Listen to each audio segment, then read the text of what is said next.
সংস্কারের অভাবে খুলে পড়েছে পলেস্তারা, নষ্ট হয়েছে মেঝে, ক্রমেই প্রশস্ত হচ্ছে দেয়ালের ফাটল, নেই পর্যাপ্ত লাইট, ফ্যান ও বেঞ্চের ব্যবস্থা।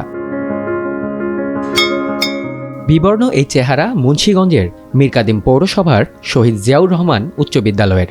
অভিযোগ আছে 2008 থেকে 2024 সাল টানা 16 বছরে 1 টাকাও উন্নয়ন বরাদ্দ আসেনি এই শিক্ষা প্রতিষ্ঠানে। এই যে স্কুলটা একটা নামের কারণে যে এতটা বৈষম্যের শিকার হতে হয়, আসলে এই স্কুলটা একটা উদাহরণ হয়ে থাকবে আমি মনে করি।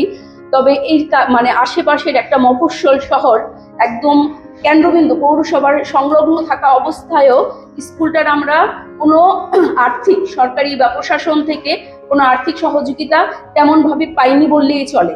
স্কুলটাকে পুরো ধ্বংস করে দিয়েছে একটা নামের কারণে। আগের যে সরকার ছিল এটা ফ্যাসিবাদী সরকার, ওনারা শুধু একটা নামের জন্য একটা স্কুলকে ধ্বংস করে দিত, একটা জাতিকে ধ্বংস করে দেওয়ার মতো তাদের কোনো অনুশোচনা বোধ ছিল না। আমি তো এই স্কুলে নতুন জয়েন করেছি এবার, আমি কখনোই চিন্তা করিনি যে স্কুলটার অবস্থা এতটা খারাপ হবে। 1994 সালে খালেদা জিয়া সরকারের আমলে টিনশেড ভবনে যাত্রা শুরু করে বিদ্যালয়টি। 2000 সালে ব্যক্তি অনুদানে নির্মিত হয় 3 তলা একাডেমিক ভবন। 2002 সালে উচ্চ বিদ্যালয় হিসেবে এমপিও ভুক্ত হয় প্রতিষ্ঠানটি। এরপর 2003 থেকে 2004 অর্থ বছরে সরকারি বরাদ্দে নির্মিত হয় 2 তলা ভবন। আমাদের এখানে একটা সুন্দর একটা গেট ছিল, শহীদ জিয়া উচ্চ বিদ্যালয়ের নামের একটা গেট ছিল, সুন্দর একটা গেট ছিল, কিন্তু গেটটাকে ভেঙে দেওয়া হয়েছে এবং মাঠটা তারা দখল করে নিয়ে গেছে এবং আমাদের স্কুলের পরিবেশটা একদম নষ্ট করে দিয়েছে। আমাদের স্কুলটাকে উৎখাত করার জন্য বহু চেষ্টা করেছে।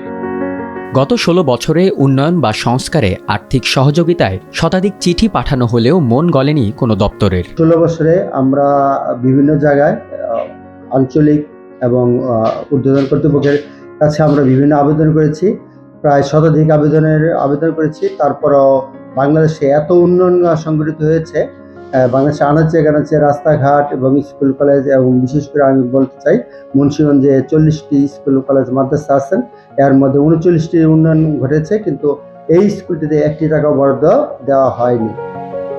বরাদ্দ বঞ্চিতের বিষয়টি খতিয়ে দেখে ব্যবস্থা নেয়ার আশ্বাস দিয়েছেন ইউএনও। সকল প্রতিষ্ঠানই সমানভাবে বরাদ্দ যাওয়ার কথা। এখন কর্তৃপক্ষ কেন এই প্রতিষ্ঠানটিতে বরাদ্দ দেয়নি, এটা আমার অবস্থান থেকে তো আমি বলা টাফ, কারণ তারা ঊর্ধ্বতন কর্তৃপক্ষ।